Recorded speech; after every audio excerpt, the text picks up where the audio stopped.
के दिहल ओढ़निया कहाँ ले टैले गे छौड़ी। कमे उम्र में छ गो लवर पटैले गे छौड़ी। कमे उम्र में छ गो लवर पटैले गे छौड़ी। कि अपन भैया के दिहल ओढ़निया कहाँ ले टैले गे छौड़ी। अपन भैया के दिहल ओढ़निया कहाँ ले टैले गे छौड़ी।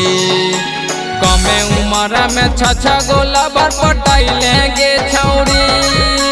कमे उम्र में छ गो लवर पटैले गे छौड़ी। अपन भैया के दिहल ओढ़निया कहाँ ले टैले गे छौड़ी। अपन भैया के दिहल ओढ़निया कहाँ ले टैले गे छौड़ी। कहाँ ले टैले गे छौड़ी। अपन भैया के दिहल ओढ़निया कहाँ ले टैले गे छौड़ी। अपन भैया के दिहल ओढ़निया कहाँ ले टैले गे छौड़ी। आगे दिन भर फोन में पढ़ही बीजी। कमे उम्र में लवर रख ले निजी।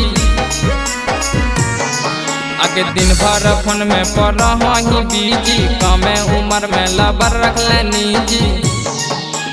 पता चलल अब पहले से बात छुपैले गे छौड़ी। पता चलल अब पहले से बात छुपैले गे छौड़ी। अपन भैया के दिहल ओढ़निया कहाँ ले टैले गे छौड़ी।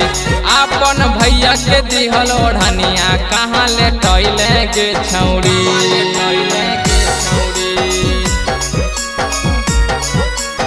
अपन भैया के दिहल ओढ़निया कहाँ ले टैले गे छौड़ी। अपन भैया के दिहल ओढ़निया कहाँ ले टैले गे छौड़ी। चंदन यदुवंशी पंकज के साथ में घूमले बजरिया हाथा धरी हाथ में। चंदन यदुवंशी पंकज के साथ में घूमले बजरिया हाथा धरी हाथ में। आशीष यादव और विजय संग फोटो खिंचैले गे छौड़ी।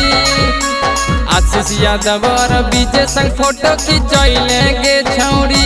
कि अपन भैया के दिहल ओढ़निया कहाँ ले टैले गे छौड़ी। कि अपन भैया के दिहल ओढ़निया कहाँ ले टैले गे छौड़ी।